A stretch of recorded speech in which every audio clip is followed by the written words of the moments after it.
अ, चलिए बेटा शुरुआत करते हैं। कहाँ चर्चा हुई थी लास्ट लेक्चर में, बताइए। जी बेटा, सूर्य ताप पूरा हो गया था। तो सूर्य ताप के वितरण को प्रभावित करने वाले कारक बेटा,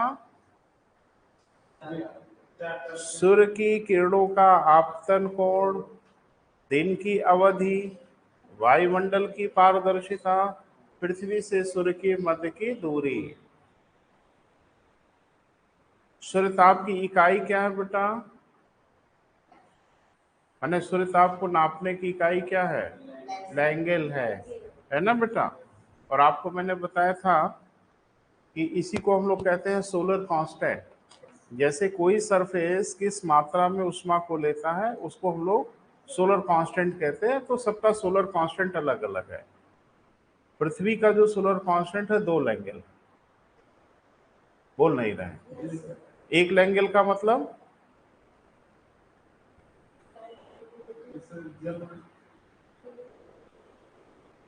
ये गलत बात है ना, तो थोड़ा सा दिमाग में रखिए। उसको मैंने बताया था कि 1 वर्ग सेंटीमीटर पर प्रति सेकंड यदि 1 कैलोरी की ऊष्मा की प्राप्ति हो रही है तो उसको हम लोग 1 लैंगल बोलेंगे। पृथ्वी का सोलर कांस्टेंट 2 लैंगल है। इसका क्या मतलब है कि पृथ्वी के प्रति वर्ग सेंटीमीटर पर प्रति सेकंड 2 कैलोरी ऊष्मा की प्राप्ति होती है। इसीलिए हम लोग पृथ्वी का जो औसत तापमान है उसको 15 डिग्री सेल्सियस कहेंगे। क्लियर है बेटा? अगली हेडिंग बनाइए बेटा, आगे बढ़ते हैं और थोड़ा गंभीर विषयों पे चर्चा करते हुए आगे बढ़े।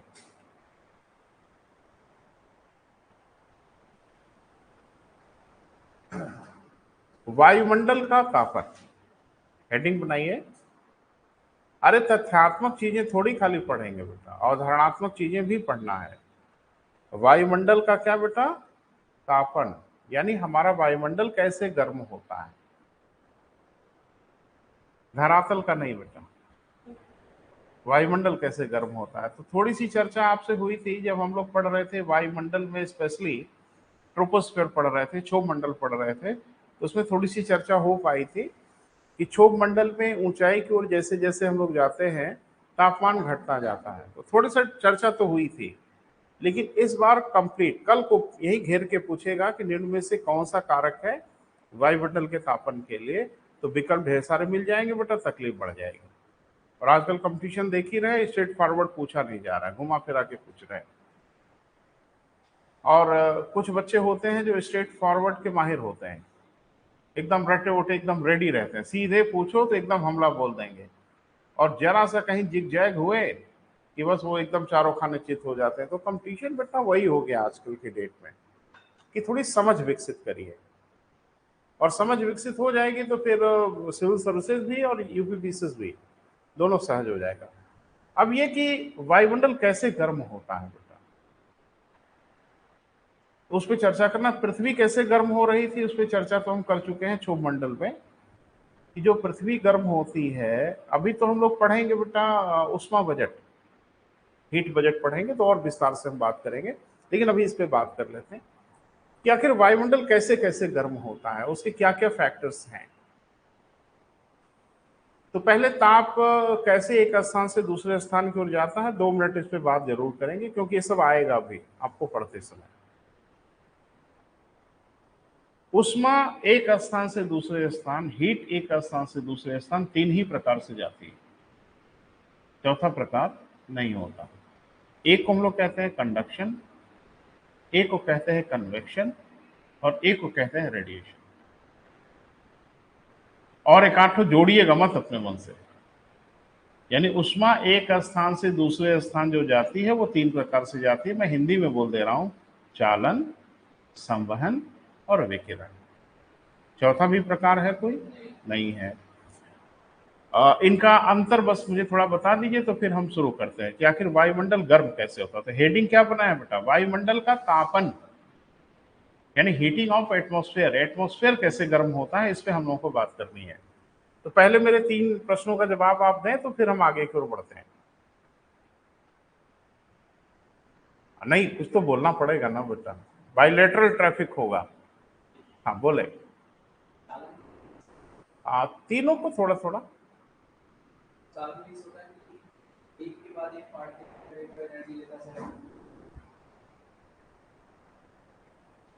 हाँ, तो पहला तो एक मोटा मोटा डिमार्केशन करते हैं हम लोग, ठीक है, बिल्कुल आपको पता है, पढ़ते पढ़ाते हैं आप, ऐसा थोड़ी कि नहीं पता होगा। तो मैं थोड़ा सा डिमार्केट कर रहा हूं। इन तीनों को दो खेमे में बांट लेते हैं। जैसे चालन और संवहन को अलग कर लेते हैं, विकिरण को अलग कर लेते हैं। मुझे लगता है अब आप समझ रहे हैं काहे किया मैंने। विकिरण के लिए, रेडिएशन के लिए किसी भी प्रकार के माध्यम की आवश्यकता नहीं होती, यानी ऊष्मा बिना किसी माध्यम के चल पड़ती है। तो जब ऊष्मा बिना किसी माध्यम के चले तो उस प्रोसेस को हम लोग कहते हैं रेडिएशन। क्या हेडिंग थी? इंसोलेशन, इनकमिंग सोलर रेडिएशन बोला था मैंने। क्योंकि सूर्य ताप जो धरती की ओर आता है वो विकिरण से आता है। धरती पे आने के बाद जो जो ड्रामा हो, लेकिन करोड़ों किलोमीटर की दूरी जो तय करके आया है वहां तो निर्वात ही था भाई। पृथ्वी के वायुमंडल से ना उसको माध्यम मिला होगा ना, बहुत लंबी यात्रा तो वो निर्वात में ही चल के आया। तो यानी सूर्य ताप जो धरती की ओर आता है वो विकिरण के माध्यम से आता है। हाँ, धरती पे आने के बाद दुनिया भर के ड्रामा हो सकते हैं, उस पर हम लोग चर्चा करेंगे। तो एक तो क्लियर हो गया बेटा कि जब ऊष्मा बिना किसी माध्यम के एक स्थान से दूसरे स्थान की ओर जाए तो इसको हम लोग क्या कहते हैं बेटा? हाँ, विकिरण या रेडिएशन कहते हैं। जब ऊष्मा माध्यम में जाए, यानी बिना माध्यम के ऊष्मा का संचरण न हो पाए, यानी ऊष्मा के संचरण के लिए अब माध्यम की आवश्यकता होगी, तो या तो वो चालन होगा या तो संवहन होगा, विकिरण नहीं होगा। चालन और संवहन को अब डिमार्केट अगर करना होगा तो बहुत क्लियर डिमार्केशन है कि जब माध्यम के अणु ठोस हो, सॉलिड हो, यानी माध्यम के अणु अपना स्थान न बदलते हो, तो चालन। क्लियर बेटा? अब इसका मतलब क्या है कि जैसे ठोस चीजों में जो उष्मा मूव करती है, जैसे लोहे की राड को गर्म करते हो आप, तो लोहे की राड को जो गर्म कर रहे हो, बर्नर पे रख रहे हो राड को, तो आप देखते हैं कि उसका टिप बर्नर पे है, तो राड तो धीरे धीरे पूरी गर्म होती है। हाँ, लेकिन ये देखने को जरूर मिलेगा कि टिप थोड़ा ज्यादा गर्म होगा। क्यों? क्योंकि उष्मा इसमें, अणु अपनी उष्मा को लेकर स्थान नहीं बदलते, अणु उष्मा ही ट्रांसफर करते हैं। यानी जैसे कोई चीज मुझे आपको देनी हो, इसके दो तरीके हो सकते हैं। पहला तरीका तो यही हो कि भाई अपने स्थान पे बैठे रहो बेटा, उठना नहीं, हम एक को दें, एक दूसरे को पास करें, दूसरा तीसरे को पास करें, जगह नहीं बदलनी। क्लियर है? एक दूसरा तरीका भी हो सकता है, बारी बारी से आइए, प्रसाद लीजिए, जाइए, है ना? इसमें क्या हो रहा है कि स्थान बदल रहे हैं। तो चालन में अणु स्थान नहीं बदलते, इसका मतलब वो ठोस होते हैं। संवहन में जो माध्यम होता है वो गैस भी हो सकता है, वो द्रव भी हो सकता है, क्योंकि दोनों में अणु अपना स्थान बदल लेते हैं। ये क्लियर हुआ बेटा? अब इसी के आधार पे हम पूरे वायुमंडल के तापन को समझने की कोशिश करेंगे। क्लियर है? क्या वायुमंडल का तापन विकिरण से होता है? कल को घेरेगा ना बेटा, तो किसी किताब में लाइन वाइन मिलेगी नहीं, तबीयत खराब हो जाएगी। क्या वायुमंडल का तापन खाली विकिरण से होता है? क्या वायुमंडल का तापन संवहन से होता है? क्या वायुमंडल का तापन चालन से होता है? और क्या वायुमंडल के तापन का कोई और भी फैक्टर है इसके अलावा? तो अभी तो आपने बोला कि उष्मा का तीन ही तरीका है, चौथा तरीका नहीं है, चौथा भी तरीका है। वो इन्हीं तरीकों का मिश्रण हो सकता है, लेकिन चौथा भी तरीका है, मैं बता रहा हूं, अभी आप समझने की कोशिश करिए। जब हम साइकिल में पंप से हवा भरते हैं तो पंप की बैरल गर्म हो जाती है। अभी आजकल तो चाइना वाइना वाला आ गया है ना बेटा, तो और गर्म होता है, क्योंकि बड़ा तगड़ा होता है, इससे तो कार वार में भी हवा भरा जाती है। तो किसी चाइनीज पंप से कार में हवा भर के देखो, बैरल ठीक ठाक गर्म हो जाती है। साइकिल में उतनी गर्म नहीं होगी, कार में जब हवा भरोगे तो बहुत ज्यादा बैरल गर्म हो जाती है। क्यों?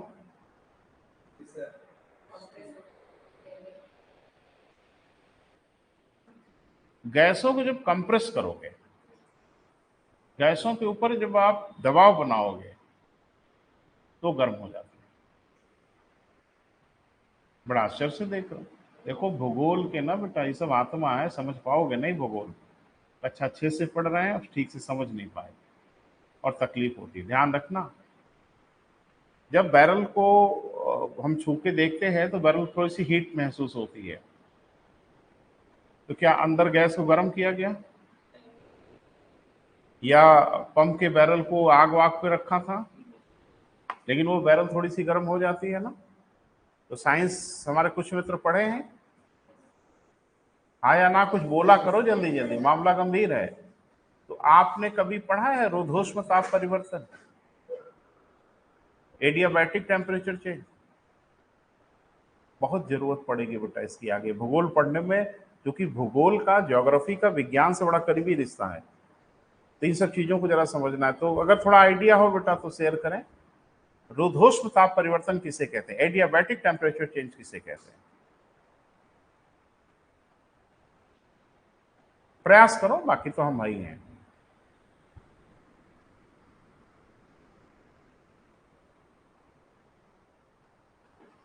बहुत आएगा बेटा, बार बार आएगा, आपकी पढ़ाई में ही आएगा और इसकी।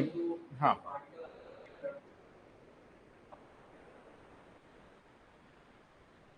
नहीं, ये जरूरी नहीं कि लॉस करें, एनर्जी गेन भी कर सकते हैं। क्या मतलब है इसका वो समझाना है। जैसे मान लीजिए ये पानी है ग्लास में, ये पानी तो ठंडा था, रूम टेम्परेचर पे रखा हुआ है, धीरे धीरे पानी का टेम्परेचर नॉर्मल हो रहा है, यानी हीट इसमें से वायुमंडल में जरूर जा रही होगी किसी न किसी तरीके से। बोल नहीं रहे। क्या ऐसा भी हो सकता है कि बिना ताप को लिए दिए पानी का टेम्परेचर नॉर्मल हो जाए? नहीं हो सकता। या तो टेम्परेचर इसको लेना होगा या तो टेम्परेचर इसको देना होगा, तभी इसके टेम्परेचर में चेंज आएगा। कभी कभी बिना ताप लिए दिए भी ताप में परिवर्तन आ जाता है। क्लियर है? यानी माध्यम से उष्मा का कोई आदान प्रदान नहीं होगा, फिर भी उस बॉडी के टेम्परेचर में चेंज आ जाता है। इस घटना को कहा जाता है रुद्धोष्म ताप परिवर्तन। ठीक है? हाँ, तो परेशान हो रहे हैं। इसमें यह कहा जाता है कि बिना माध्यम के ताप के आदान प्रदान के और किसी भी बॉडी का टेम्परेचर बढ़ जाए या घट जाए, इसको हम लोग क्या बोलते हैं बेटा? रुद्धोष्म ताप परिवर्तन। भूगोल में इसकी बहुत जरूरत है, बहुत जरूरत है। तो आगे हम पढ़ाएंगे बेटा, वो टॉपिक वायुमंडल में ही है, लेकिन चूंकि अभी बताना बहुत जरूरी है, क्योंकि वायुमंडल का तापन पढ़ रहे हैं हम लोग। एक चीज बताइए, आपने पढ़ा होगा कि बारिश कैसे होती है? जलवाष्प से लदी फदी हवाएं जब ऊपर की ओर जाती है तो ठंडी होती है। बोल नहीं रहो बेटा, ठंडी होने के बाद बारिश होती है। 99.9% बच्चों को यह पता है कि ऊपर जाके हवा इसलिए ठंडी होती है कि ऊंचाई की ओर तापमान कम होता है। सामान्य बुद्धि से घर पे बैठ के हम लोग सोचते हैं तो ये सोचते हैं कि क्षोभ मंडल है ना बेटा, तो क्षोभ मंडल में ऊंचाई की ओर बढ़ने पे तापमान क्या होता है? घटता है। और जलवाष्प से भरी हुई हवाएं जब गर्म रहती हैं ऊपर की ओर उठती हैं, तो जैसे जैसे ये ऊपर उठती है इनका तापमान घटता जाता है, इसलिए उनका टेम्परेचर घटता है। और ये बिल्कुल गलत है।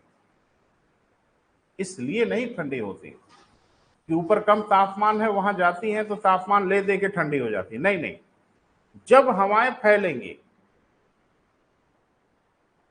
बिना ताप के आदान प्रदान के, उनका टेम्परेचर घट जाएगा। और जब हवाएं कंप्रेस होंगी तो भी बिना ताप के आदान प्रदान के उनका टेम्परेचर बढ़ जाएगा। इसी को हम लोग कहते हैं रुद्धोष्म ताप परिवर्तन। ये कुछ और नहीं होता। अब उदाहरण से समझिए, जैसे कोई हवा इतने में है तो उसका कोई टेम्परेचर होगा, कम ज्यादा जो भी होगा होगा ना, और उस सारी हवा को आपने इतने में कंप्रेस कर दिया, तो सारा टेम्परेचर जो था उसको आपने कंप्रेस इतने में कर दिया, क्योंकि सारी गैस भी इतने में आ गई। अब यूनिट एरिया का टेम्परेचर बढ़ जाएगा। बोल नहीं रहे, जो टेम्परेचर इतने में फैला था वो सारे टेम्परेचर को आपने इतने में कंप्रेस कर दिया, तो यूनिट एरिया के गैस का तापमान बढ़ जाएगा। ये तापमान क्यों बढ़ा? बाहर से तापमान लिया नहीं, दिया नहीं, न ताप को लिया न ताप को दिया, फिर भी वायु का टेम्परेचर बढ़ गया या घट गया। बोल नहीं रहे, तो प्रोसेस क्या कहलाएगा? रुद्धोष्म ताप परिवर्तन। ऊंचाई से हवा अगर नीचे की ओर उतरी, जिस भी कारण से उतरे, ऊंचाई से वायु अगर नीचे की ओर आई तो आपको पता है कि नीचे वायुदाब अधिक होता है, ऊपर वायुदाब कम होता है। वायु ऊपर से जैसे नीचे की ओर आएगी, किसी भी कारण से आए, हम कारण बताएंगे आपको, बहुत ढेर सारे कारण हैं, वो नीचे आएगी तो वायुदाब अधिक होने के कारण वो कंप्रेस होगी, टेम्परेचर बढ़ जाएगा उसका। ले दे के नहीं, खुद ब खुद रुद्धोष्म ताप परिवर्तन होता है। क्लियर है? और हवा किसी भी प्रकार से ऊपर जाए उसका टेम्परेचर घट जाएगा। क्यों? क्योंकि ऊपर वायुदाब कम होता है, हवा जैसे ऊपर जाएगी फैलेगी, फैलेगी ना, आयतन वो ज्यादा घेरेगी, यूनिट एरिया का टेम्परेचर कम हो जाएगा। बोल नहीं रहे? पूरे के पूरे भूगोल में सारा खेल रुद्धोष्म ताप परिवर्तन का है। चोटियों से उतरती हुई हवाएं गर्म होती हैं, माने पहाड़ों से हवाएं जो नीचे की ओर आती हैं, भूगोल में आप पढ़ते हो ठंडी पवन, गर्म पवन, दुनिया भर का पवन पढ़ते हो ना। अगर पहाड़ के ऊपर से कोई हवा उतर रही है वो 100% गर्म होगी, होगी ही होगी, क्योंकि जब वो नीचे की ओर उतरेगी वायुदाब बढ़ेगा, उसका टेम्परेचर बढ़ जाता है। क्लियर बेटा? तो ये ध्यान रखना। बताना सिर्फ ये था अभी, रुद्धोष्म ताप परिवर्तन बिना पढ़े तो बारिश ही नहीं पढ़ सकते, वर्षा ही नहीं पढ़ सकते आप। आगे उसकी जरूरत पड़ेगी, लेकिन अभी हम लोग जहां हैं बेटा हम उस पर बात करते हैं। अभी हम लोग पढ़ रहे हैं वायुमंडल का तापन, तो थोड़ा सा एक अंदाजा तो अब लगा ही सकते हैं कि जो नीचे की वायु है उस पर ऊपर की वायु का प्रेशर होता है। बोल नहीं रहे?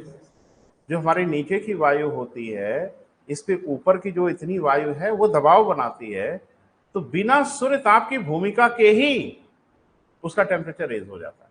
ना वहां चालन है, ना वहां संवहन है, ना वहां विकिरण है। यह जो ताप बढ़ा नीचे की वायु का, बढ़ता है बेटा, भूगोल में बड़ा मायने रखता है ये, उसको हम लोग कहते हैं रुद्धोष्म ताप परिवर्तन। इसी कारण नीचे की हवा थोड़ी और भी गर्म होती है, और गर्म के ढेर सारे कारण हैं, लेकिन एक कारण यह भी है कि ऊपर की हवाएं उसके ऊपर प्रेशर बनाती हैं, और प्रेशर के कारण रुद्धोष्म ताप परिवर्तन हो जाता है और उनके अंदर का तापमान थोड़ा सा बढ़ जाता है। और एक बड़ी मजेदार बात कि वायु उष्मा की कुचालक होती है, बैड कंडक्टर होती है, हाँ या ना? इसीलिए जो नीचे की गर्म होती है ना, वो उष्मा किसी को जल्दी देती भी नहीं, अपनी ही गर्म होकर छटपटाती रहती, क्योंकि उष्मा का बहुत तेजी से हवाएं आदान प्रदान करती ही नहीं, क्योंकि ये बैड कंडक्टर होती हैं। मालूम है ना?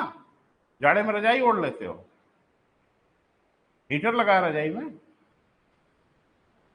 गर्म हो जाती है। क्यों?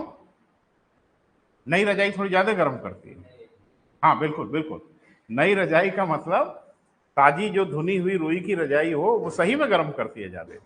और अगर रजाई बहुत पुरानी हो गई हो, रुई हुई अगर बैठ गई हो, तो उतनी गर्म नहीं करती। कुछ समझ आ रहा है क्या मैं बोल रहा हूं? जब रुई की धुनाई की जाती है तो देखते हैं बफी हो जाती है, फैल जाती, फूल जाती है। तो कैसे फूल जाती है भैया? उसके अंदर क्या चला गया? Air packet. जब रुई की धुनाई होती है ना तो एयर पैकेट उसके अंदर चले जाते हैं, और बस जितना एयर पैकेट होगा वो इतना ही इंसुलेटर के रूप में काम करेगी, आपके बॉडी के टेम्परेचर को बिल्कुल बाहर जाने नहीं देगी। स्वेटर पहनते हो आप विंटर्स में, अभी तो स्वेटर का नाम सुन के ही डर लग रहा गर्मी इतनी है। हाँ, यही बच्चे बैठे होते एकदम कांप रहे होते हैं, मैं उनको याद दिलाता हूँ धैर्य से इंतजार करना, एक सीजन और भी आएगा जिसमें गर्मी से परेशान हो रहे होंगे। हाँ, आपको भी ठंडा लगेगा एक दिन, क्योंकि ये सब सिविल का प्रोग्राम एक दिन का होता नहीं, इसमें टाइम लगेगा, हर मौसम हम लोग देख लेते हैं। तो स्वेटर में क्या रहता है भैया? ऊन रहता है, ऊन रहता है ना, ठेठ भाषा में क्या है, ऊन गर्म होता है। छू के देखिए आंख बंद करके, गर्म महसूस होता है ना? अरे वो गर्म नहीं होता। फिर क्यों गर्म लगता है? क्योंकि वो भी ढेर सारे एयर पैकेट अपने अंदर समाहित किए रहता है।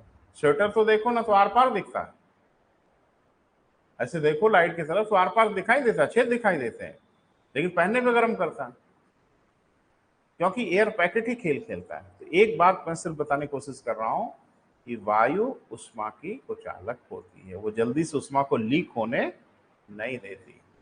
क्लियर है बेटा? तो आज थोड़ा इस पे बात करेंगे कि जो हमारा वायुमंडल है वो कैसे कैसे गर्म होता है। कल को यही घेरेगा बेटा तो ठीक ठाक लोग वीर गति को प्राप्त हो जाएंगे, अंड वंड समझने लगेंगे आप, है ना? लिख ले। हाँ, वायुमंडल के तापन के लिए, वायुमंडल के तापन के लिए निम्न कारक उत्तरदायी हैं। तो पहले लिस्ट बनाएंगे बेटा और फिर एक एक की हम लोग चर्चा करेंगे।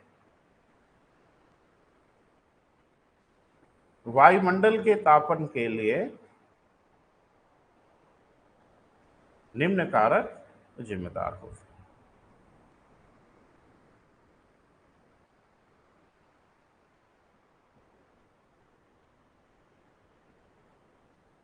ठीक है बेटा?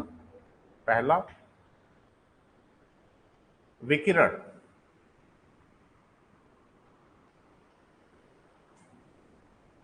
हम सब पे बेटा थोड़ा थोड़ा बात करेंगे आपसे, है ना? पहले लिस्ट बना लें।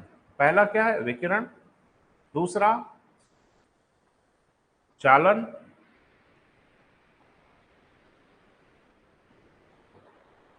तीसरा संवहन।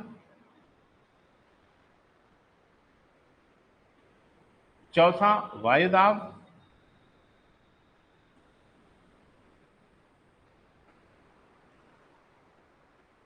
चौथा क्या बेटा? वायुदाब।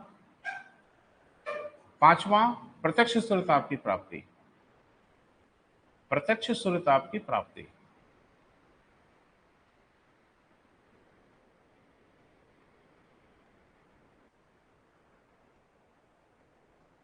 पहले तो ये नाम बेटा एक बार देख लो और अपने दिमाग में ठूंस लो, बैठा लो। मैक्रो वाला, माइक्रो तो अभी बाद में, पहले मैक्रो। ये सारी चीजें हमारे वायुमंडल के टेम्परेचर को बढ़ाने के लिए उत्तरदायी होती हैं, है ना? इन्हीं के माध्यम से किसी न किसी तरीके से हमारे वायुमंडल का टेम्परेचर बढ़ता है। तो फिर से देख लो, उष्मा के तीनों प्रकार है ही हैं। इसके अलावा एक हो गया प्रत्यक्ष सूर्यताप की प्राप्ति। तो प्रत्यक्ष सूर्यताप की प्राप्ति कोई बिल्कुल अलग प्रकार नहीं है, विकिरण कह सकते हैं आप। और दूसरा कि वायुदाब, ये भी बहुत बड़ा फैक्टर है। भूगोल में पढ़ते समय हम इसको इग्नोर कर देते हैं। वायुमंडल गर्म जब होता है, जब इसका अध्ययन हम लोग करते हैं तो हमारे दिमाग में एक पल के लिए नहीं आता कि ऊपर की जो वायु है, जो प्रेशर बना रही है, क्या ये भी एक फैक्टर होती है कि हवाएं गर्म होती है।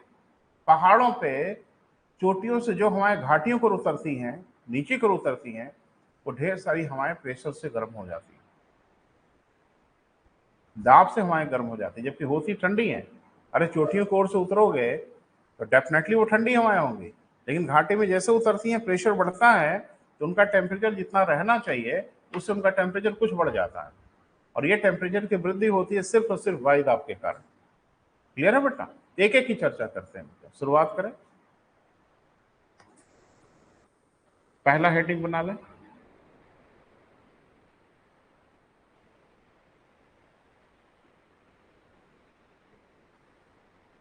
पहला क्या है बेटा?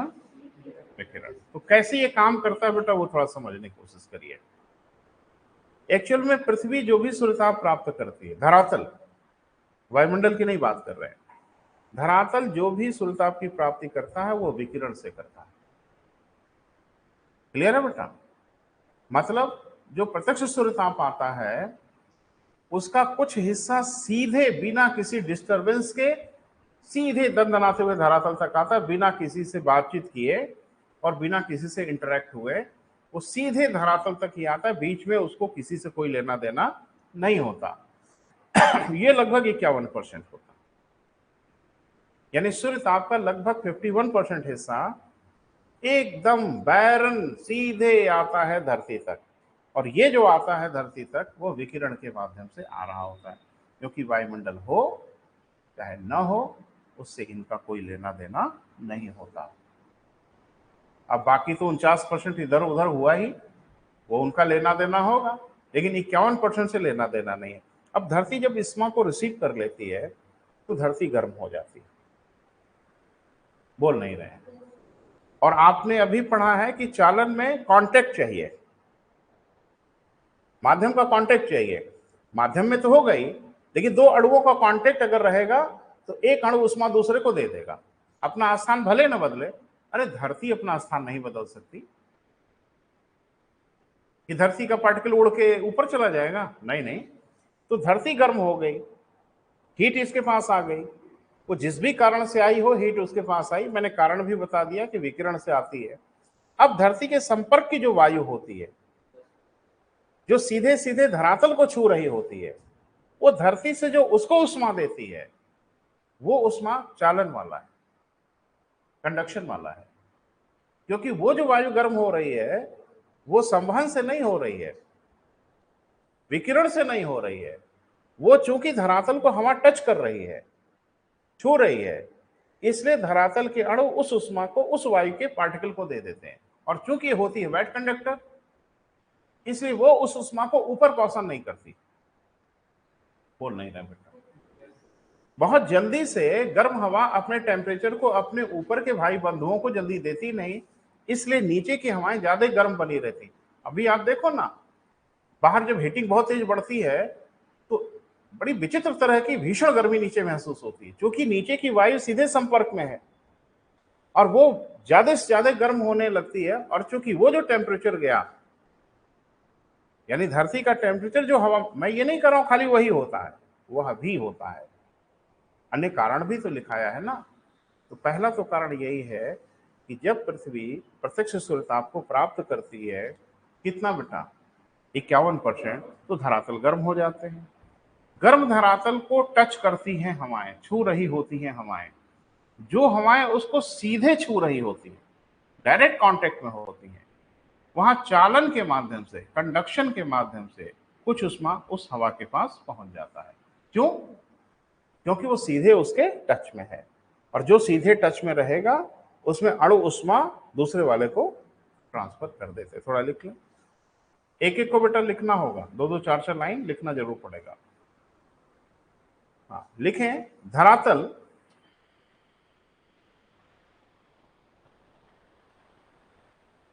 विकिरण उष्मा द्वारा, रेडिएशन एनर्जी द्वारा गर्म होते हैं।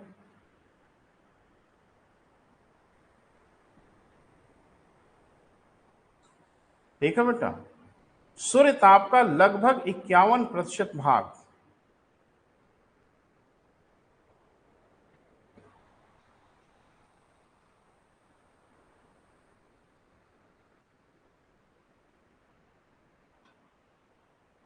सूर्य ताप का लगभग कितना बेटा, 51% भाग प्रत्यक्ष धरातल को प्राप्त होता है, सरफेस को प्राप्त होता है।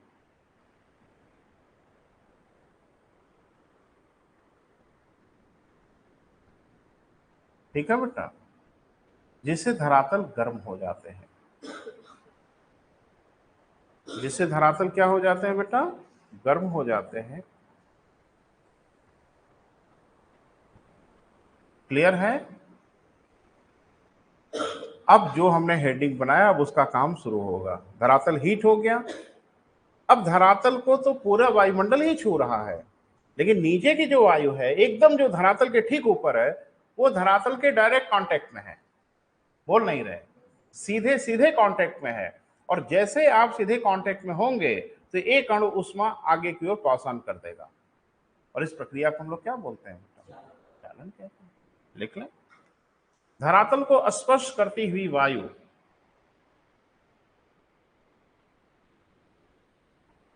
धरातल को स्पर्श करती हुई वायु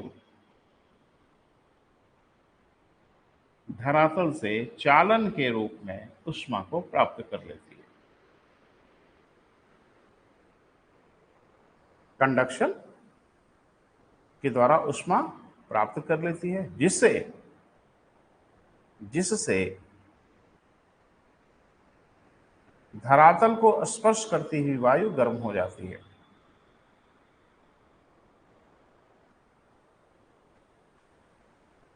जिससे क्या बेटा, धरातल को स्पर्श करती हुई वायु गर्म हो जाती है।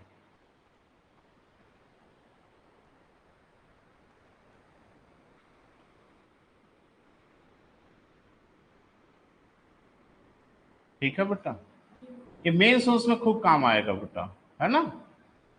री के लिए तो जो काम आएगा आएगा ही, मेंस के लिए इसकी बड़ी भारी भूमिका होगी, क्योंकि ये सब लिख पाते नहीं है बच्चे मेंस में, जब आ जाता है इस तरह का प्रश्न। तो लिखे बेटा आगे, वायु उष्मा की कुचालक होती है।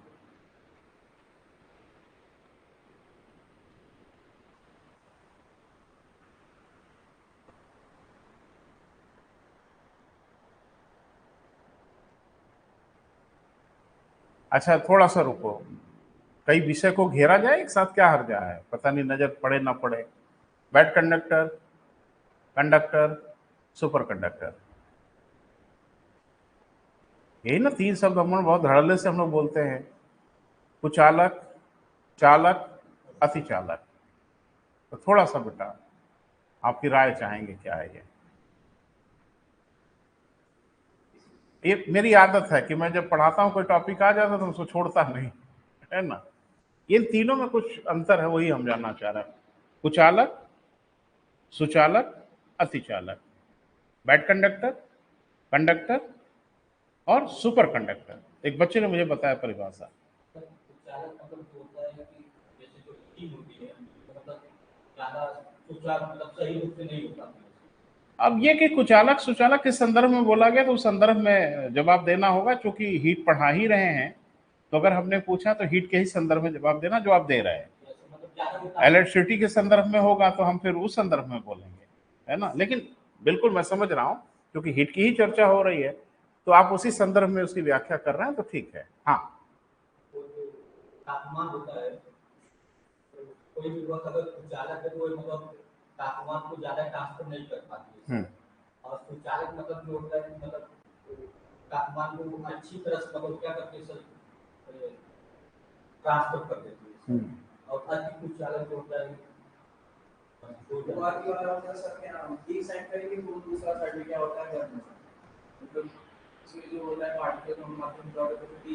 एक बच्चे ने मुझे परिभाषा बताया, वो मुझे याद है अब तक।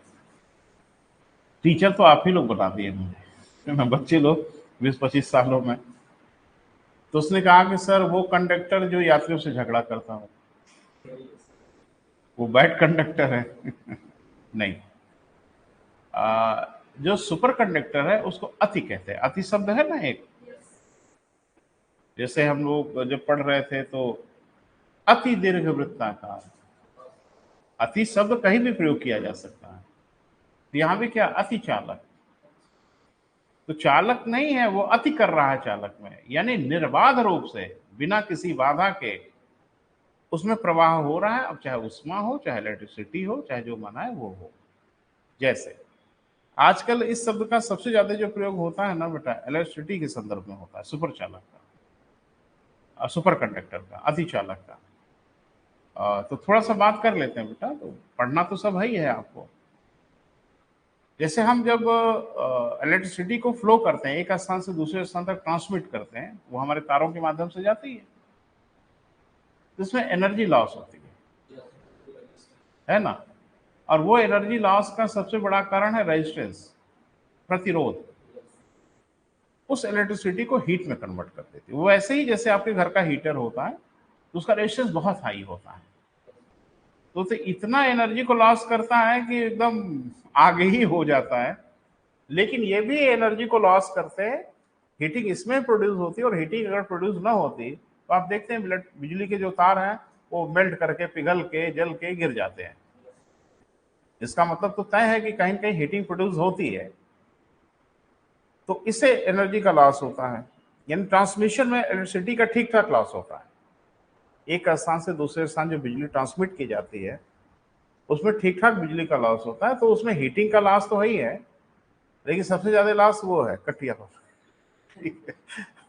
जो जा रही बीच रास्ते में कैप्चर कर ले, लेकिन यह है कि हीटिंग का लॉस है। तो अभी कोई इस तरह का कंडक्टर हमको मिला नहीं इलेक्ट्रिसिटी का जो कुछ न कुछ एनर्जी को लॉस ना करे, हीटिंग में कन्वर्ट ना करे। ये अलग बात है कि अलग अलग मेटल की क्षमता अलग अलग होती है, कुछ ज्यादा लॉस करते हैं, कुछ कम लॉस करते हैं, कुछ बहुत कम करते हैं। तो जो बहुत कम करते हैं उनको अच्छे चालक कहते हैं जी। हाँ, चांदी का तार लगाओ, सोने का लगा दो भैया, जान दे देंगे, चलती हुई लाइट काट लेंगे, मर जाएंगे चलेगा, लेकिन प्रयास तो करेंगे ही ना। नहीं तो चांदी सोना बहुमूल्य धातु है बेटा, तो संभव नहीं है। तो फिर हम लोगों को मिल जाता है एल्यूमिनियम। तो ये थोड़ा सा सस्ता भी है और ठीक ही ठाक कंडक्टर है, कोई बहुत बुरा नहीं है, तो हम लोग इसको यूज कर लेते हैं, लेकिन इसमें इलेक्ट्रिसिटी का लॉस होता है। लेकिन अगर हमको बाय द वे कोई सुपर कंडक्टर मिल जाए तो बड़ी मजेदार बात है कि जीरो इलेक्ट्रिसिटी लॉस होगा, कोई इलेक्ट्रिसिटी का लॉस नहीं होगा। जितने आप यहां से फ्लो करोगे एंड तक उतना पहुंच जाएगा। क्लियर है बेटा? और दूसरा कि ये जो फॉल्ट होते हैं ना लोकल, वो नहीं होंगे, क्योंकि हीटिंग प्रोड्यूस नहीं होगी, तो तार को जलना गलना और ब्रस्ट होना या आग लग जाना, इस तरह की घटना शॉर्ट सर्किट टाइप का कुछ नहीं होगा। तो यहां जो हीट के संदर्भ में हम लोग बोलते हैं, वही जो बिना हीट को लॉस किए हीट को एक स्थान से दूसरे स्थान तक जाने दे, है ना बेटा, उसको हम लोग बोलेंगे। ये बैड कंडक्टर है, ये सील्ड कर देती है, उष्मा को एक स्थान तक जाने नहीं देती। आपके सामान्य दिन में, सामान्य विज्ञान में क्वेश्चन पूछा जाता है कि एक मोटे चद्दर को ओढ़ने से बढ़िया दो पतले चद्दर को एक में सटा के ओढ़ना। हम कभी पूछा गया था, अब इधर तो मुझे नहीं दिखा, बस उसके बीच में एक एयर की लेयर आ जाती है और वो लेयर फिर शील्ड के रूप में कार्य कर लेती है। क्लियर है बेटा? तो उसी के फिनोमेना यहाँ पे है, क्योंकि जो नीचे की हवा है वो धरातल को छू के गर्म हो जाती है, ऊपर की हवा भी उसको छू रही होगी, क्योंकि वो बैड कंडक्टर होती है, इसलिए अपनी हीट को बहुत आसानी से उनको नहीं देती। इससे उसका टेम्परेचर अगर वो दे देती, अगर वो गुड कंडक्टर होती, तो नीचे की हवा गर्म ही नहीं होने पाती, वो जैसे गर्म होती ऊपर की कॉशन करती चली जाती, हीट को ट्रांसफर करती। क्योंकि वो हीट को ट्रांसफर नहीं करती, इसलिए नीचे बहुत गर्म होती है, थोड़ा थोड़ा कर लेती, इसलिए नीचे का इलाका बहुत गर्म हो जाता है बेटा।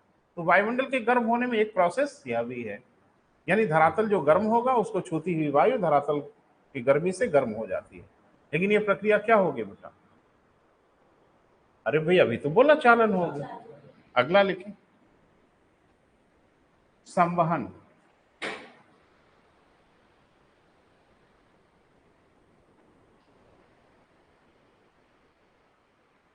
तो संवहन से भी गर्म होता है वायुमंडल, क्योंकि अभी तो आप ही ने बताया था कि जो गतिशील अणु होते हैं उसमें उष्मा का संचरण संवहन के माध्यम से होता है। तो ये कैसे होता है? वो ऐसे होता है कि जब हवाएं गर्म हो जाती हैं तो अपना आयतन बढ़ाती है, मैं ठेठ भाषा में कहें तो फैलती हैं। जब ये फैलती हैं तो इनका घनत्व कम हो जाता है, इनकी डेंसिटी घट जाती है, और डेंसिटी जब घट जाती है ये भारी डेंसिटी वाली चीज़ों के ऊपर तैरने लगती है, यानी हवा हवा के ऊपर तैरना शुरू कर देती है।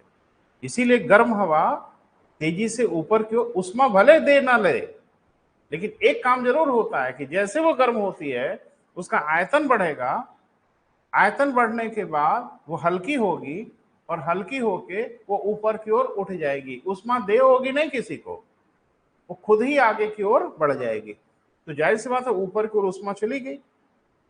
दूध गर्म करते हैं, पानी गर्म करते हैं, हवा जो गर्म होती है उस सबको क्या कहते हैं बेटा? संवहन होता है। क्लियर है? यानी गर्म हवा अपने आयतन को बढ़ाकर घनत्व को घटाकर ऊपर की ओर उठ जाती है। तो वायुमंडल के एक बड़ी कॉमन से फिनोमेना आपको पढ़ना होता है, जिसको हम लोग कहते हैं कन्वेक्शनल करंट, जिसको हम लोग कहते हैं संवहनीय धाराएं। तो वायुमंडल में संवहनीय धाराओं की बड़ी महत्वपूर्ण भूमिका होती है। हवाएं गर्म होके उष्मा तो नहीं देती किसी को, खुद ही ऊपर की ओर प्रस्थान कर जाती हैं, और क्योंकि जो भारी हवाएं हैं, जो ठंडी हवाएं हैं, वो नीचे की ओर आने लगती हैं।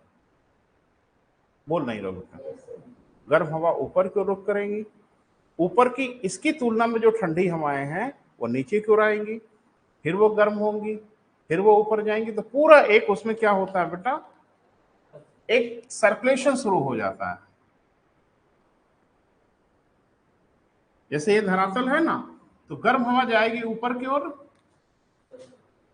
और ठंडी हवा आएगी नीचे की ओर, तो पूरा एक तरह का सर्किल बनना शुरू हो जाता है दोनों तरफ से। क्लियर है ना? हाँ, ऐसे दिखा दो। ये गर्म हवा ऊपर की ओर जा रही है, नीचे। ये बड़ा भारी आफत होता है कभी कभी हमारे वायुमंडल के लिए। यानी वायुमंडल में जब धरातल ज्यादा गर्म होने लगते हैं, टेम्परेचर बहुत ज्यादा होने लगता है, तो और कुछ हो न हो, कन्वेक्शन करंट शुरू हो जाती है, संवहनी धाराएं उत्पन्न हो जाती है, जो आपको उदाहरण दिख रहा है। इससे और क्या होता है नहीं होता वो अभी बात नहीं करनी है, लेकिन इससे ये जरूर होता है कि हीट को डिस्ट्रीब्यूट कर दिया जाता है, उष्मा को वितरित कर दिया जाता है, बांट दिया जाता है, तो हमारे उष्मा को ऊपर तक ले जाके पहुंचा आती है। ये भी उष्मा के हस्तांतरण के या वायुमंडल के तापन का एक भूमिका है। हाँ, इससे होता क्या है, धैर्य रखिए, इत्मीनान रखिए, आगे हम बात करेंगे। क्लियर है? लिखें लिखें धरातल के आसपास की गर्म वायु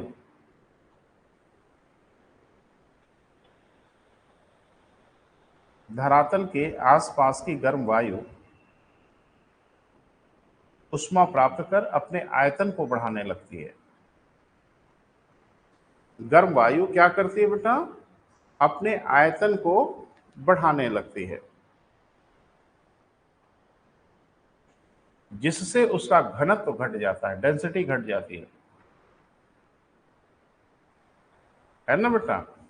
तो आपने कभी साइंस में अध्ययन किया होगा तो जरूर पढ़ा होगा कि आयतन और घनत्व के बीच में व्युत्क्रमानुपाती संबंध होता है, इनवर्सली प्रोपोर्शनल रिश्ता होता है।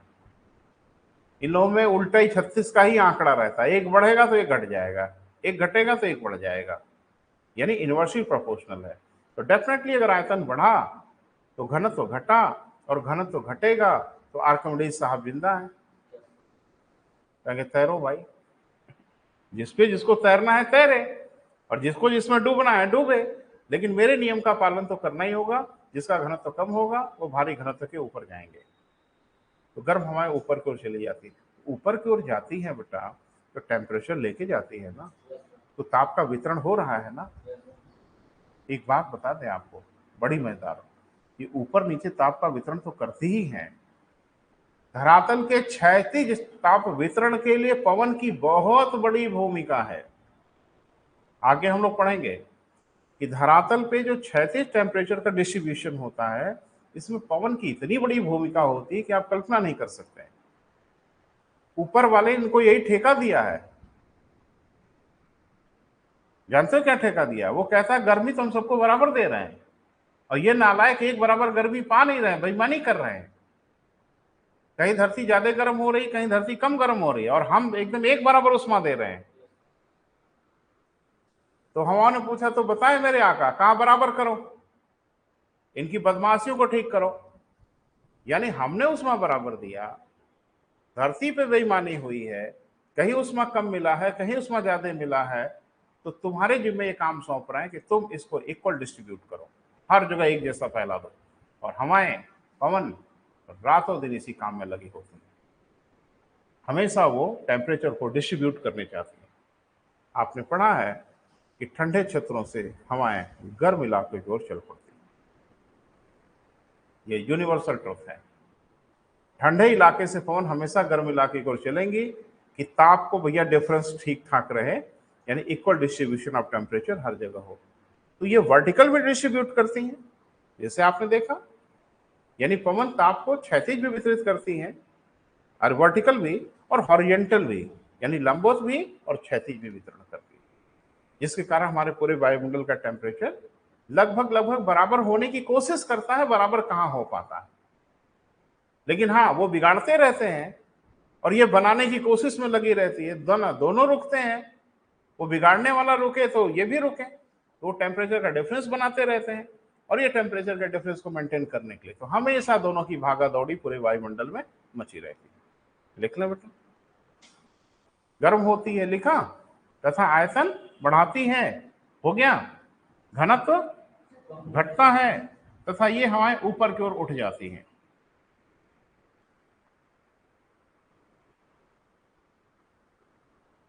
जिससे वायुमंडल में ताप का वितरण होने लगता है, जिससे वायुमंडल में ताप का वितरण होने लगता है। सहमत है बेटा?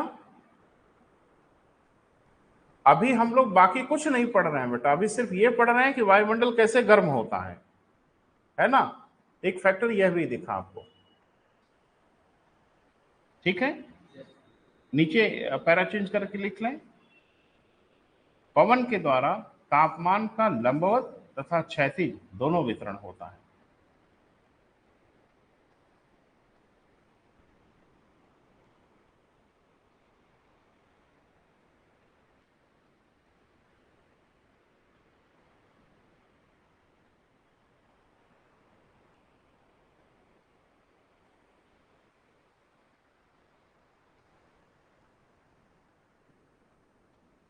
वायुमंडल का तापन ही पढ़ रहे हैं ना भैया, वायुमंडल के ताप को जो जो फैक्टर प्रभावित कर रहे हैं उनको पढ़ना होगा। कौन प्रभावित कर रहा है ना, कैसे प्रभावित कर रहा है, वर्टिकल भी कर रहा है, हॉरिजेंटल भी कर रहा है।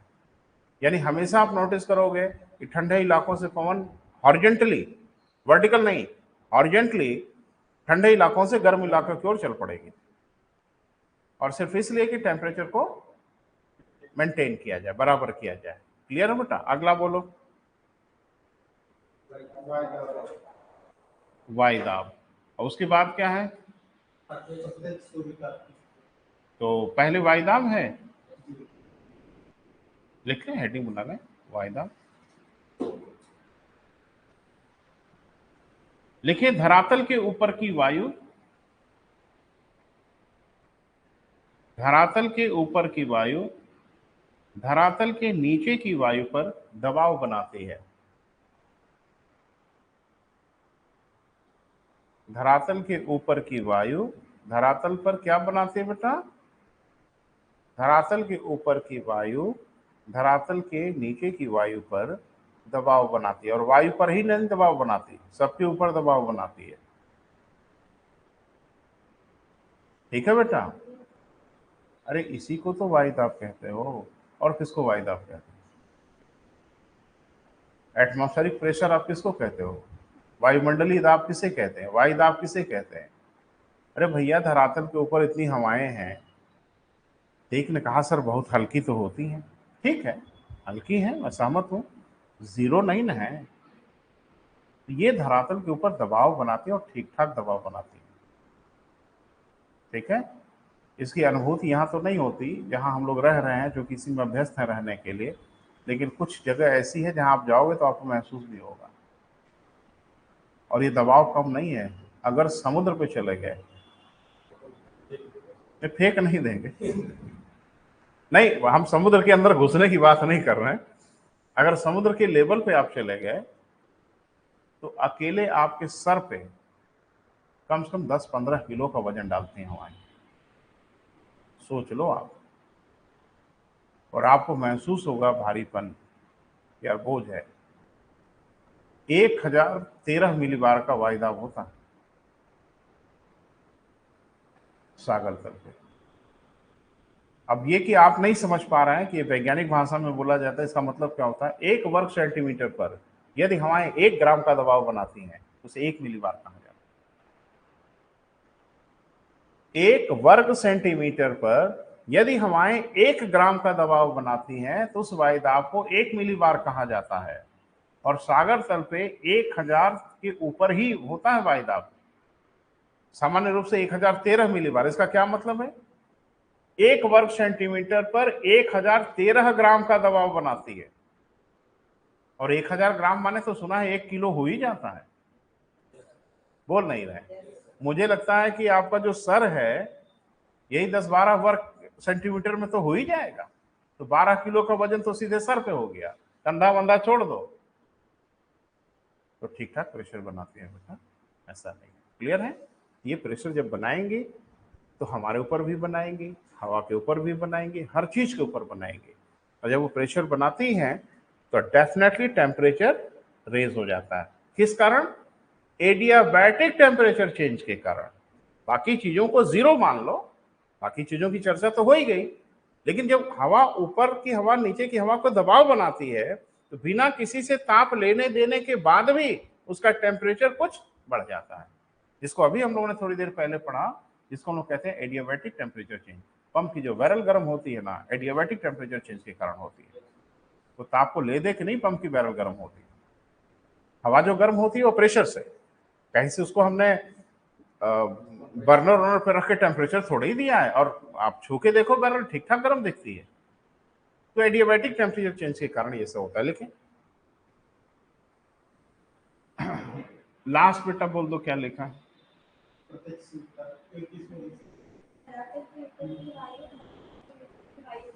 दबाव बनाती है, जिसके कारण नीचे की वायु संपीड़ित होती है, कंप्रेस होती है।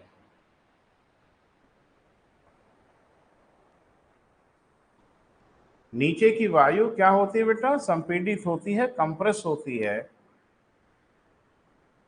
रुद्धोष्म ताप परिवर्तन के कारण। रुद्धोष्म माने एडियाबैटिक टेम्परेचर चेंज, जो इंग्लिश में लिखना चाहते हैं। अभी उसका परिचय हम आपको करा दिए थे। रुद्धोष्म ताप परिवर्तन के कारण इसके तापमान में कुछ वृद्धि हो जाती है।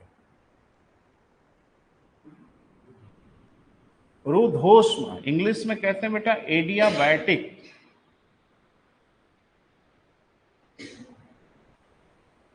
ठीक है, रुद्धोष्म ताप परिवर्तन के कारण इसके तापमान में क्या हो जाती है बेटा? वृद्धि हो जाती। देखो एक बार फिर से सुनो बेटा, बिना ताप के आदान प्रदान के, किससे? वायुमंडल से, माने इन्वायरमेंट से।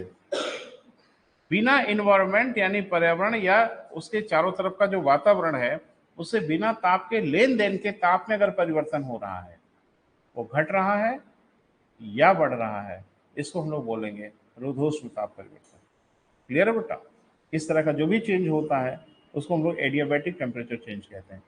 इसकी बस एक ही परिभाषा है कि वस्तु का तापमान जो घटा है बढ़ा है, वो न तो दे के न तो लेके, ये खुद के मैकेनिज्म की वजह से ऐसा हुआ। क्लियर है बेटा? है बेटा? एडियाबैटिक लिख दें बोर्ड पे। अच्छा,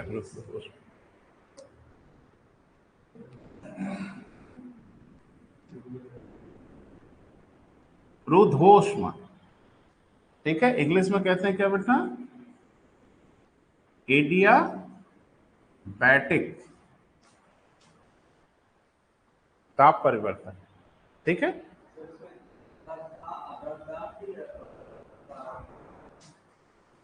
ये कई तरह से लिखते हैं, ऐसे भी लिखते हैं, ऐसे भी लिखा हुआ, समृद्ध भाषा है हमारी। ठीक, इसीलिए तो हम लोग तो पल्ले ही नहीं पड़ता, अंग्रेज क्या पढ़ेंगे हिंदी। ठीक है, चले, रुद्धोष्म ताप परिवर्तन। आधा द ध वाला भी होता है। हो गया बेटा?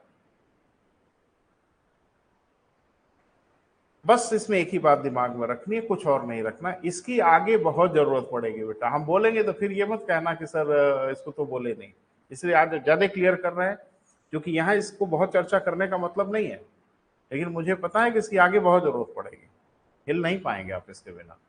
बस इतना समझना है कि बिना वातावरण से ताप के आदान प्रदान किए अगर तापमान घट जाए या बढ़ जाए तो उसको कहते हैं हम लोग रुद्धोष्म ताप परिवर्तन। क्लोज सिस्टम की निशानी है ये, बंद व्यवस्था की निशानी है, यानी उसने बाहर से कुछ लिया दिया नहीं, अपने अंदर का इसका ड्रामा हुआ है। क्लियर है बेटा? आगे मैं भूल जा रहा हूं बेटा, लाइन बोलो क्या लास्ट लाइन थी? इसके तापमान में वृद्धि हो जाती है। क्लियर है बेटा?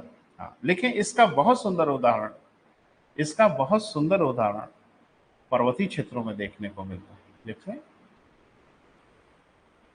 इसका बहुत सुंदर उदाहरण पर्वतीय क्षेत्रों में देखने को मिलता है।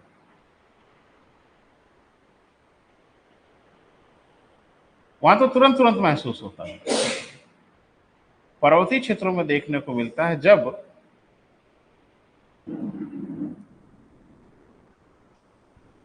घाटियों की ओर उतरती हुई वायु, जब घाटियों की ओर उतरती हुई वायु गर्म होने लगती है।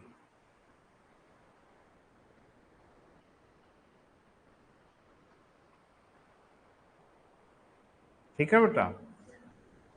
बड़ी मजेदार बात है, आप भी एक दिन महसूस करोगे बेटा, ऐसा कुछ नहीं है, कोई कुछ मुश्किल नहीं है। मैं भी आपके जैसा विद्यार्थी रहा हूं, तो ऐसा नहीं है कि मैं आपकी दुख वेदना परेशानी मैंने समझा नहीं, आपसे ज्यादा मैंने समझा है। आप उतना नहीं समझ पा रहे हो क्योंकि मुझे किसी ने पढ़ाया नहीं। ठीक है, तो आप कहेंगे लग रहा है कि आप सीख के ही पैदा हुए थे क्या? नहीं नहीं मेरे भाई, देखो, मैं साइंस का स्टूडेंट था। हमारे जमाने में कोचिंग थी नहीं इलाहाबाद में, नहीं थी बेटा। अच्छा, कुछ बच्चों को लगता होगा कि अब सेखी बगारी है, खूब जाके बढ़िया टीचर उचर से पढ़े समझा दिए। नहीं बेटा नहीं, यकीन से बता रहे नहीं। तो अगर हम पढ़ के समझ सकते हैं तो आप क्यों नहीं समझेंगे? और आपको तो एक समझाने वाला यहाँ खड़ा होकर बता रहा है, मुझे नहीं बताया किसी ने, है ना? तो बिल्कुल समझ लेंगे बेटा, ऐसा कुछ नहीं है। इसमें सबसे मजेदार बात क्या है कि ये सूर्य, मेरा जो अपना अनुभव है वो हम शेयर करें, पढ़ाएंगे तो सब वही है बेटा, वो मेरी जिम्मेदारी है। अगर कोई बच्चा सूर्यताप और तापन टेम्परेचर के डिस्ट्रीब्यूशन को बेहतर ढंग से समझ लिया, महसूस कर लिया, तो पूरा भूगोल वो समझ लेगा, कम से कम फिजिकल ज्योग्राफी तो पूरा समझ ही लेगा, पवन समझ लेगा, वर्षा समझ लेगा। अगर वो पूछे कि किसी जगह की क्लाइमेटिक कंडीशन कैसी होगी, हम बता देंगे कैसी होगी। बस इसी के अंतर को आप थोड़ा अच्छे से महसूस कर लें। चलो एक आपको इशारा करते हैं। कभी आपने नाम सुना है रेन शैडो जोन? अच्छा, अंग्रेजी बोल रहे हैं तो हो सकता है वृष्टि छाया प्रदेश। हाँ, तो मुझे लगता है अंग्रेजी में ही गड़बड़ा गए थे। ये क्या होता है? अरे भाड़ में गई अरावली, यार अरावली कहाँ नाम आ गया? किसी का नाम न लें, बदनाम न करें किसी पहाड़ी को। ठीक है, हाँ, नाम नहीं लेना है। ये क्या होता है वृष्टि छाया प्रदेश? वर्षा के ऊपर बता रहा था। ये क्या होता है कि जो मानसून जहाँ आता है सर, तो वो मानसून मतलब उस क्षेत्र में वर्षा न करके मतलब आगे की ओर बढ़ जाता है, तो जहाँ पर वर्षा नहीं होता उसी की वृष्टि से कहाँ ऐसा करता है? जब मानसून आता है तो जो पहाड़ी में तो टकरा कर, अच्छा, टकरा के बारिश होती है? नहीं, टकरा कर जैसे पंखा का मुंह घुमाओ इधर दीवार की ओर। नहीं, समझ रहा हूँ बेटा, मजाक कर रहा हूँ, बिल्कुल समझ रहा हूँ। हाँ, टकरा कर इधर उधर या ऊपर से निकल जाती है, तो उसके बैक साइड के क्षेत्र में हम बिल्कुल समझ रहे हैं आपकी बात, जो कि थोड़ा सा विषय की समझ है मुझे। तो आप कभी बोलोगे तो हम कबूतर समझ लेंगे, उसमें कोई परेशानी नहीं है। लेकिन आप ये बताओगे कि पहाड़ों से हवाएं टकरा के बारिश कर देती हैं? टकरा के नहीं, सर, जो मानसून वाली बारिश वही देखो, बारिश क्यों होती है ये नहीं पता, आगे बढ़ जाती है ना? बड़े वाले क्षेत्र पे ये अच्छा, मानसून का मतलब ये अरे भाई, बड़ी स्थिति ठीक करना पड़ेगा बेटा, हो जाएगा ठीक। ये मानसून वाली हवाएं आके बारिश थोड़ी कर देती है। राजस्थान के ऊपर से अरब सागर की शाखा गुजरती है, जिसकी 3 गुना अधिक क्षमता है वर्षा करने की, बंगाल की खाड़ी की शाखा से एक बूंद बारिश नहीं होती, एक बूंद नहीं बारिश होती राजस्थान को इलाकों में। थार का मरुस्थल हो गया। इसका अभिप्राय यह नहीं है कि वहां मानसून नहीं है। अरे मानसून तो गुजरता है, अफसोस करते हुए, दुख जताते हुए, अरे नालायकों, हम गुजर रहे हैं, रोको, बरस बरस देंगे यहीं, सब ठीक ठाक हो जाएगा। चलो क्या हो जाती है, बात करेंगे। तो क्या है बेटा, ठीक है, चीजें गुजरी हैं नजर से, बड़ा क्लियर होना चाहिए डायमेंशन। वो ये है, थोड़ा सा बात कर लेते हैं कि जैसे ये पहाड़ है ना बेटा, और इधर से अगर पवन का मूवमेंट है, इस तरफ बारिश होगी, इस तरफ नहीं होगी, एकदम लिखा पढ़ी में तय है। ये एकदम प्रूवन है पूरी ज्योग्राफी में कि अगर पवन इस तरफ से आ रहा हो, चाहे जितना ताकतवर हो, जितनी इसकी वर्षा करने की क्षमता हो, उसे कोई लेना देना नहीं। इस तरफ की ढालों पे बारिश होगी और इस तरह की ढालों पे बारिश नहीं होगी, होगी ही नहीं। जानते हो क्यों? क्योंकि जब इसको क्रॉस करके इधर की ओर आएगी तो नीचे आएगी। अरे भैया जी, जब चोटी के ऊपर को क्रॉस करके आगे बढ़ेगी तो आएगी नीचे, और नीचे जब आएगी तो एडियाबैटिक टेम्परेचर चेंज होगा और उसका टेम्परेचर बढ़ जाएगा। अब वो जलवाष्प देगी नहीं, अब लेगी, उसको और पानी चाहिए। और कहती भी देखो पहाड़ पे चढ़ के आ रहे हैं, प्यास व्यास लगी है, पानी दो, है ना भैया। तो अभी इसको समझेंगे बेटा, आर्द्रता वर्षण आएगा तो थोड़ा विस्तार से समझेंगे। लेकिन कुल मिला जुला के बेटा ज्योग्राफी में जो आपने पढ़ा है रुद्धोष्मताप परिवर्तन, इसकी बहुत बड़ी भूमिका है और पूरे भूगोल को समझने में, है ना बेटा। इसीलिए हम बार बार फोकस कर रहे हैं। आगे बेटा अगला बोलिए। प्रत्यक्ष सूर्यताप लिखें। वायुमंडल में विद्यमान धूल के कण, डस्ट पार्टिकल,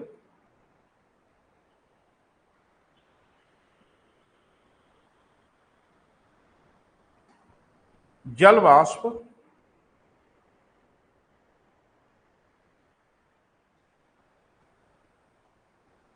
तथा ओजोन गैस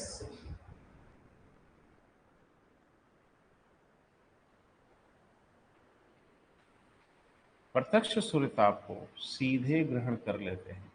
प्रत्यक्ष सूर्यताप को सीधे ग्रहण कर लेते हैं। क्लियर है बेटा? प्रत्यक्ष सूर्यताप को सीधे ग्रहण कर लेते हैं। क्लियर है बेटा? अब कितना कितना कर लेते हैं वो थोड़ा आपको हम समझाते हैं आंकड़े के रूप में।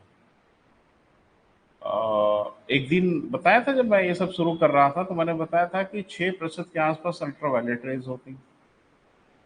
सूर्य के प्रकाश में अबाउट 6% यूवी होती हैं, अल्ट्रावायलेट रेज होती हैं, और जिनके लिए बड़ी जबरदस्त पहरेदारी कर रहा होता है ओजोन। और एक दिन मैंने आपसे कहा था, पूछा गया भाई कि प्राकृतिक सनस्क्रीन किसे कहते हैं, तो कहा कि लक्मे का जो सनस्क्रीन मार्केट में बिकता है वो प्राकृतिक। अरे नहीं नहीं, वो तो आर्टिफिशियल सनस्क्रीन है जो मार्केट में बिकता है कि भाई चमड़े पे लगा के, स्किन पे लगा के धूप में निकलिए, स्किन पे बड़ा असर नहीं होगा। नेचर ने हमको नेचुरल सनस्क्रीन दिया है और कोई और नहीं है, वो ओजोन परत है, वो प्राकृतिक सनस्क्रीन है, अल्ट्रावायलेट रेज से हमें बचाती है। 6% तो वही, पूरा 6% नहीं लेता लेकिन लगभग 6% को रोकता है, क्योंकि पूरी अल्ट्रावायलेट रेज नहीं रुकती, कुछ अल्ट्रावायलेट रेज अंदर आ जाती है। इसीलिए धूप में जब हम लोग चलते हैं ना बेटा तो गर्मी तो लगती ही है, एक अजीब तरह की चुभन सी महसूस होने लगती है, जैसे स्किन में लगता है जैसे कुछ चुभ रहा है, इचिंग होने लगती है। ये अल्ट्रावायलेट रेज है, और चूंकि एनर्जी इनकी ज़्यादा होती है इसलिए स्किन में पेनिट्रेट करने लगती है, प्रवेश करने लगती है। तो जो हमको इचिंग टाइप का और अजीब तरह का नहीं महसूस होता है धूप में, गर्मी तो लग रही है, थकोबक है ही है, वो अलग चीज है, लेकिन लगता है जैसे कुछ चुभ रहा, अब गर्मी चुभ रही है, महसूस हो रही है, ये उन्हीं के कारण होता है। तो कुछ तो वो रोकता है। प्रत्यक्ष सूर्यताप से जो हमारा वायुमंडल है नीचे का हिस्सा, इसमें जल वाष्प, और जल वाष्प ठीक ठाक है बेटा, वायुमंडल पढ़ाते समय मैंने आपको पढ़ाया था। भूलते जाओगे बेटा तो मुसीबत हो जाएगी, है ना। आप भूलोगे तो परेशानी हो जाएगी आपके लिए भी, क्योंकि देखो ये ज्योग्राफी पढ़ाने का जो सिस्टम है ना बेटा, दुनिया पढ़ाती होगी, पढ़ाए, मुझे कोई आपत्ति नहीं है, लेकिन मैंने जो अपने डिजाइन बनाया है सोच के बनाया है। मैं फैसला करता हूं कि पहले क्या पढ़ाना है, बाद में क्या पढ़ाना है, इस पे बात, ये मेरा डिसीजन है, ये मेरी प्लानिंग है। तो मैंने भूगोल के सिलेबस की प्लानिंग अपने हिसाब से की है। ये सब चीजें हर टीचर पढ़ाता होगा, प्लानिंग मैंने ऐसे की है कि ऐसा पढ़ा जाए कि पिछले जो चीजें हैं उसका उपयोग आगे होता रहे, यानी जो चीजें हम लोगों ने पढ़ा है उसका अध्ययन में आगे के लिए उपयोगिता बढ़ती जाए, तो हम चीजों को समझते भी जाएंगे और क्लियर करते जाएंगे। तो जानबूझ के ये सारी चीजें बेटा आगे आएंगे और इनकी जरूरत महसूस होगी, और अगर ये क्लियर नहीं करोगे तो आगे आप परेशान होगे, और मुझे घूम घूम के लौट लौट के फिर उन्हीं चीजों को रिवाइज कराना, बताना, वो ठीक नहीं लगेगा बेटा, और उचित भी नहीं है। क्योंकि ऐसा नहीं है कि मुझे पढ़ाने की जिम्मेदारी सिर्फ मेरी है, आपकी भी जिम्मेदारी है कि आप पढ़ें, ये बायलेटरल रिस्पॉन्सिबिलिटी है। तो जलवाष्प आपने पढ़ा है, कितनी ऊंचाई तक होते हैं जलवाष्प लगभग?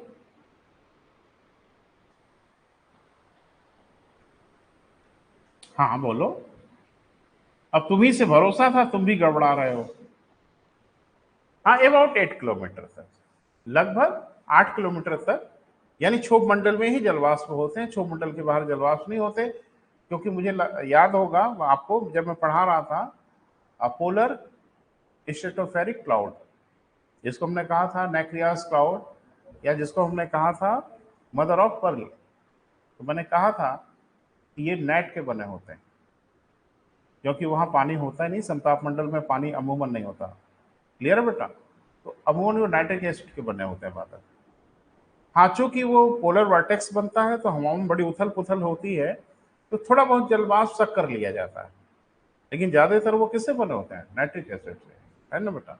12 ये जो जलवाष्प है बेटा, ये सूर्यताप को ग्रहण कर लेते सीधे, क्योंकि हमारा वायुमंडल प्रत्यक्ष सूर्यताप के लिए सामान्य रूप से ट्रांसपेरेंट होता है, पारदर्शी होता है। वो ऐसा बिहेव करता है सूर्यताप के लिए कि मान लो हम है ही नहीं है, आओ जाओ, लेकिन आओ जाओ नहीं, क्योंकि जाने में फिर किसी और की भूमिका शुरू हो जाएगी। क्लियर है बेटा? देखें, जलवाष्प तथा धूल के कण लिख लिया बेटा? ये लिखा हो, क्या लिखा लास्ट लाइन बोलो? कौन? यही जलवाष्प और धूल के कण, जिससे वायुमंडल लगभग 14% गर्म हो जाता है, 14% गर्म हो जाता है। जिससे वायुमंडल कितना बेटा? लगभग 14% गर्म हो जाता है।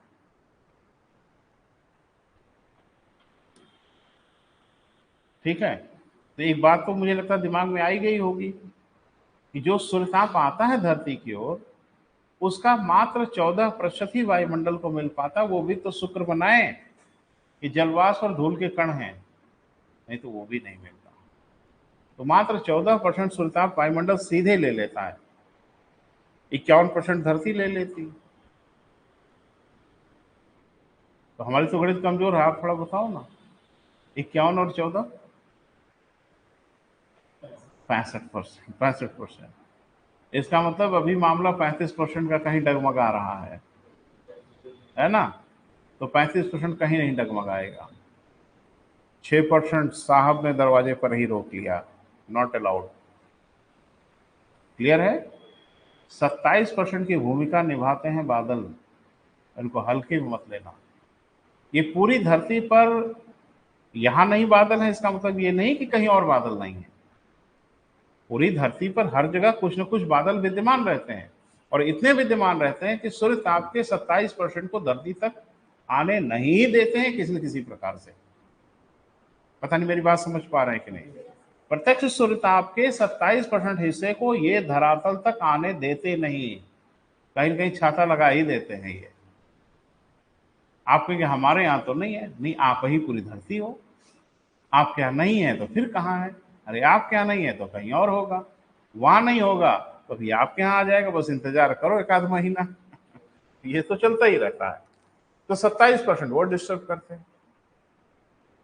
2% जो सूर्यताप है, जोड़ो भाई, 6 और 27 जोड़िए 35। आंकड़ा कितने का देना था? 35 का, तभी 2 कम हो रहा है भाई। एकदम दुरुस्त होना चाहिए सब, आंकड़ा आंकड़े में गड़बड़ी नहीं होनी चाहिए। तो होता क्या है कि 2% सूर्यताप धरती तुरंत लौटा देती, आ जाते हैं गिरते पड़ते हुए धरती तक। तो 2% नहीं, मान के चलो 53% आती है धरती तक, लेकिन धरती उसमें से 2% से क्षमा याचना मांग लेती है कि आप बैरन लौट जाओ, आपकी जरूरत नहीं है। यानी धरती उस उष्मा को उपयोग ही नहीं करती, रिसीव ही नहीं करती, उनको बैरन लौटा देती है 2%। और वही पूछा कि पृथ्वी का एल्बिडो कितना है, और सांस टंग गई ठीक ठाक मित्रों की। तो आपने नजर नहीं डाला, चीजों को देखा नहीं तो बता देते। इसी को हम लोग पृथ्वी का एल्बिडो कहते हैं, है ना? रेडिएशन विंडो, ये सब बेटा आपको समझना पड़ेगा। एल्बिडो, रेडिएशन विंडो, ये पूछा रेडिएशन विंडो कितना है, वो 17% है। तो सब पे नजर रखनी पड़ेगी बेटा, हम सब पढ़ाएंगे, आप निश्चिंत रहिए। आप सोच रहे होंगे कि कहाँ पढ़ा रहे हैं, अंड बंड बोल रहे हैं, कुछ पल्ले पढ़ नहीं रहा है। नहीं, अभी मैं सिर्फ डरा रहा हूँ आपको, अभी पढ़ा रहा ही नहीं हूँ, सिर्फ इसलिए कि आप थोड़ा पैनिक हो जाइए। ये चीज़ें बहुत ज़रूरी हैं।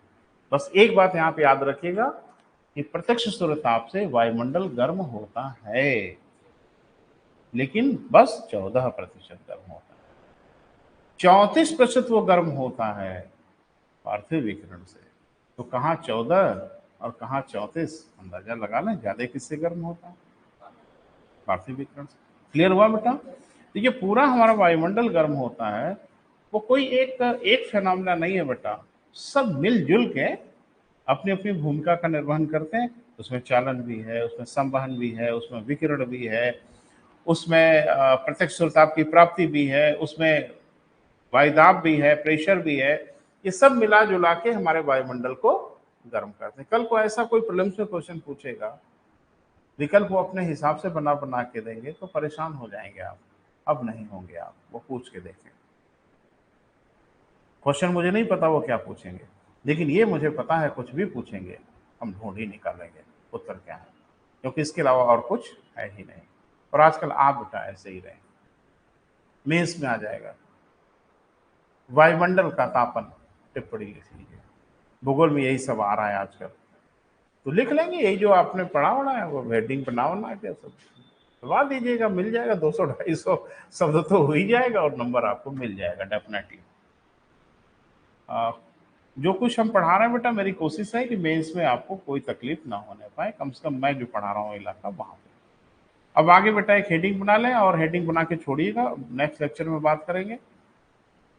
कुछ टर्म है बेटा, टर्मिनोलॉजी हमेशा हम बात करते हैं इस उम्मीद में कि आपसे पूछा जाएगा, और आपसे पूछा जाता है एक आध, क्योंकि ये कलेक्शन किसी किताब का नहीं है, मेरा कलेक्शन है।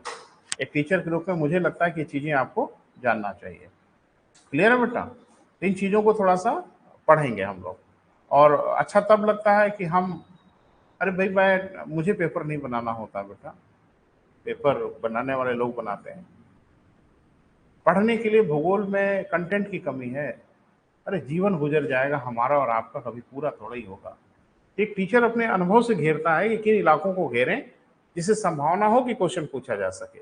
उस मछुआरे जैसा ना बेटा जो समुद्र में जाल फेंकता है, और जो मछुआरा जितना अनुभवी होगा जाल उतना सटीक फेंकेगा, क्योंकि पानी को देख के, पानी के टेम्परेचर को देख के वो अंदाजा लगा लेता है कि मछली यहाँ जरूर होगी। अदरवाइज पूरे सागर में कहाँ कहाँ मछली पकड़ोगे, पागल हो जाओगे आप। ये पढ़ाई महासागर जैसा है, और हमें जाल फेंकना होता है, और जो टीचर जितना एक्सपर्ट होता है, जितना अनुभवी होता है, उसका जाल उतना सटीक होता है, मछली जरूर फंसेगी।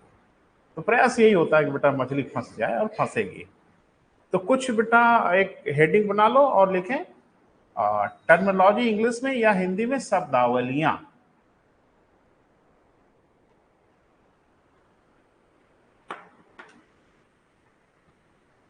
हम सबसे बात करते हैं बेटा, छोड़ते नहीं कभी, पढ़ाते समय आपसे भी बात करेंगे।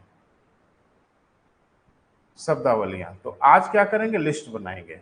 जिन शब्दावलियों पे हमको बात करनी है उसकी आज लिस्ट बनाएंगे, और फिर जैसे चर्चा हुई है एक एक की हम चर्चा करेंगे। ये मेरा तरीका है।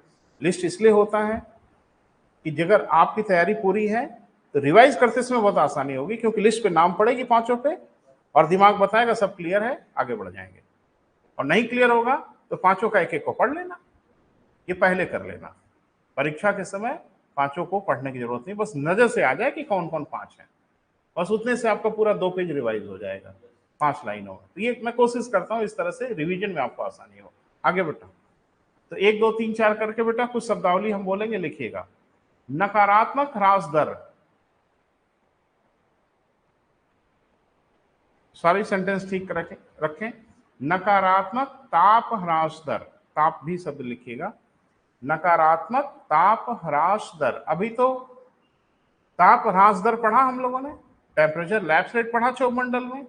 अभी एक नया शब्द दिख रहा है, नकारात्मक ताप ह्रास दर, negative temperature lapse rate. English में लिख लो,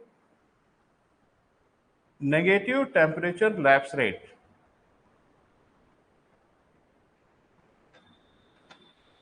देखते हैं क्या है बेटा, पढ़ेंगे इसको हम लोग विस्तार से, ठीक है। Negative temperature lapse rate, Hindi में कहेंगे नकारात्मक ताप ह्रास दर।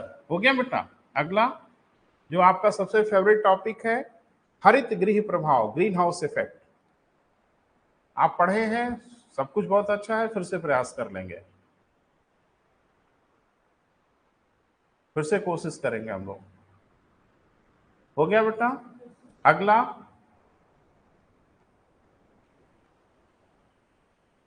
तापीय विसंगति, तापीय विसंगति, थर्मल एनोमली। अगला है बेटा तापीय विसंगति, इंग्लिश में थर्मल एनोमली। ठीक है बेटा। अगला ये टर्म है बेटा, इनको हम लोग पढ़ेंगे, समझेंगे थोड़ा क्या है। अगला विकिरण खिड़की, रेडिएशन विंडो।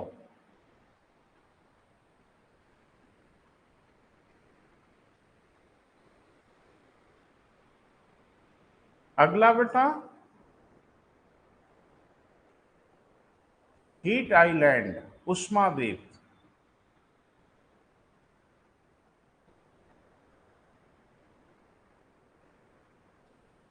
हीट आइलैंड या कहेंगे क्या बेटा, उष्माद्वीप। अगला एल्बिडो, बहुत इंपॉर्टेंट है बेटा, खूब घेरता है आपको, एल्बिडो। ठीक है बेटा। तो इसकी चर्चा हम लोग अगले लेक्चर में कर लेंगे। तो आज यहीं तक बेटा, थैंक यू।